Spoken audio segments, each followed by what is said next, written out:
Hi everyone welcome to free job updates. Intelligent communication system India limited నుంచి job notification release అయింది. So ఈ notification సంబంధించిన requirement details ని one by one clear గా చూద్దాం. వీడియోని స్కిప్ చేయకుండా లాస్ట్ వరకు చూడడానికి ట్రై చేయండి. సో ఈ నోటిఫికేషన్ లో application opening date, closing date చూసుకున్నట్లయితే 4th July 2026 6 PM నుంచి 11 July 2026 6 PM వరకు అయితే అప్లై చేసుకోవచ్చు. తర్వాత వన్ టైం రిజిస్ట్రేషన్ ఫీజు చూసుకుంటే 590 రూపీస్ పే చేయాల్సి ఉంటుంది, నాన్ రిఫండబుల్ లో. పోస్ట్ డీటెయిల్స్ చూసుకుంటే డేటా ఎంట్రీ ఆపరేటర్ కి గ్రాడ్యుయేషన్ కంప్లీట్ చేసి ఉండాలి. టైపింగ్ స్పీడ్ ఇంగ్లీష్ లో మినిమం 30 words per minute వచ్చి ఉండాలి. తర్వాత కంప్యూటర్ కోర్స్ 3 months చేసి ఉండాలి. ఏజ్ లిమిట్ చూసుకుంటే 21 years నుంచి 45 years లోపు ఉండాలి. తర్వాత వర్క్ ఎక్స్పీరియన్స్ అనేది డేటా ఎంట్రీ ఆపరేటర్ గా 1 year నుంచి 2 years లోపు ఉండాలి. సాలరీ చూసుకుంటే 24,356 రూపీస్ ప్రొవైడ్ చేయడం జరుగుతుంది. తర్వాత data entry operator 12th class pass అయి ఉండాలి. టైపింగ్ స్పీడ్ ఇంగ్లీష్ లో మినిమం 30 words per minute వచ్చి ఉండాలి. కంప్యూటర్ కోర్స్ మినిమం 3 months చేసి ఉండాలి. ఏజ్ లిమిట్ చూసుకుంటే 18 years నుంచి 45 years లోపు ఉండాలి. డేటా ఎంట్రీ ఆపరేటర్ గా వర్క్ ఎక్స్పీరియన్స్ 1 year నుంచి 2 years లోపు ఉండాలి.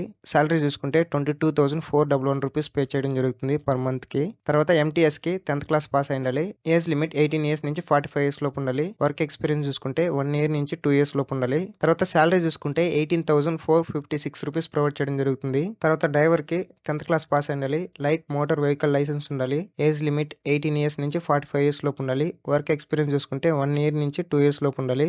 సాలరీ చూసుకుంటే 20,000 నుంచి 22,000 దాకా ఉంటుంది. తర్వాత షార్ట్ లిస్టెడ్ క్యాండిడేట్స్ ని ఇంటర్వ్యూ కానీ ఇంటరాక్షన్ కానీ పిలుస్తారు. So in case candidates absent అయినట్లయితే వాళ్ళని క్యాన్సిల్ చేయడం జరుగుతుంది. తర్వాత సెలెక్టెడ్ క్యాండిడేట్స్ కి ఢిల్లీలో ఎన్సీఆర్ లో ఎక్కడైనా ఉంటుంది.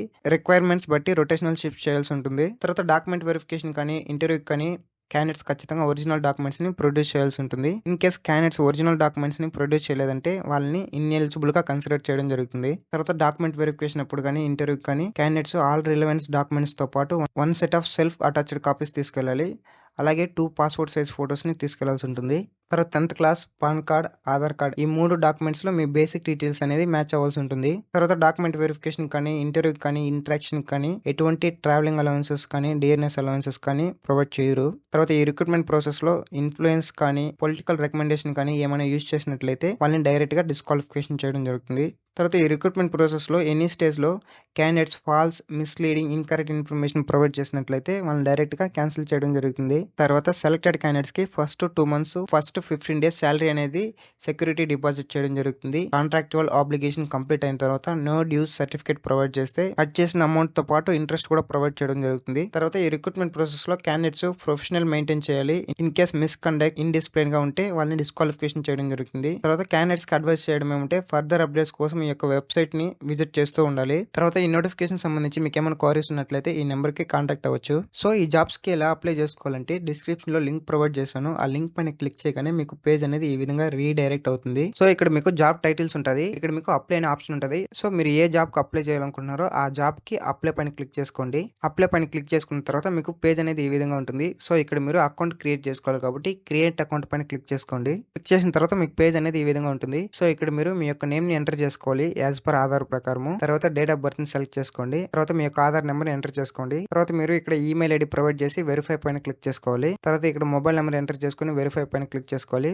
వెరిఫై చేసుకున్న తర్వాత సైన్ అప్ పైన క్లిక్ చేసుకోండి. తర్వాత మీకు పేజ్ అనేది ఈ విధంగా రీడైరెక్ట్ అవుతుంది. సో ఇక్కడ మీ యొక్క name, email, date of birth already grey colour లో ఉంటుంది, ఎందుకంటే సైన్ అప్ చేసేటప్పుడు ప్రొవైడ్ చేశారు కాబట్టి. తర్వాత ఇక్కడ మీ యొక్క ఫాదర్ నేమ్, మీ యొక్క state, district, pin code, gender, phone number, mobile number, alternate mobile number ఉంటే ఇవ్వండి, లేకపోతే స్కిప్ చేసుకోండి. తర్వాత ఇక్కడ మీరు మీ యొక్క ఫోటోగ్రాఫ్ ని అప్లోడ్ చేయాల్సి ఉంటుంది. సైజ్ చూసుకుంటే 2 MB లోపల ఉండాలి. జేపీజీ, పిఎన్జీ ఫార్మాట్ లో ఉండాలి. ఇక్కడ మీ యొక్క ఆధార్ అడ్రస్ ని ఎంటర్ చేసుకోండి. తర్వాత ఇక్కడ మీరు మీ యొక్క సిగ్నేచర్ ని అప్లోడ్ చేయాల్సి ఉంటుంది. 2 MB ఉండాలి. పిఎన్జీ కానీ జేపీజీ ఫార్మాట్ లో ఉండాలి. అప్లోడ్ చేసుకున్న తర్వాత సబ్మిట్ పైన క్లిక్ చేయాలి. తర్వాత మీకు పేజ్ అనేది ఈ విధంగా రీడైరెక్ట్ అవడం జరుగుతుంది. సో ఇక్కడ మీరు ఏ పోస్ట్ కి అప్లై చేయాలనుకున్నారో ఆ పోస్ట్ పైన క్లిక్ చేసుకోండి. తర్వాత మీకు పేజ్ అనేది ఈ విధంగా రీడైరెక్ట్ అవుతుంది. సో ఇక్కడ మీకు అన్ని గ్రే కలర్ లో ఉంటుంది. సో మీ డీటెయిల్స్ ని క్రాస్ చెక్ చేసుకోండి. ఇన్ కేస్ ఏమైనా మిస్టేక్స్ ఉన్నట్లయితే ఎడిట్ ఆప్షన్ పైన క్లిక్ చేసుకొని ఎడిట్ చేసుకోండి. సో ఎడిట్ చేసుకున్న తర్వాత మీకు కింద ఆప్షన్ లో సబ్మిట్ అనే ఆప్షన్ ఉంటుంది. సబ్మిట్ పైన క్లిక్ చేసుకోవాలి. క్లిక్ చేసుకున్న తర్వాత ఇక్కడ అప్లైడ్ జాబ్స్ లో ఇక్కడ మీరు ఏ జాబ్ కి అప్లై చేస్తారో ఆ జాబ్ రిఫ్లెక్ట్ అవ్వడం జరుగుతుంది.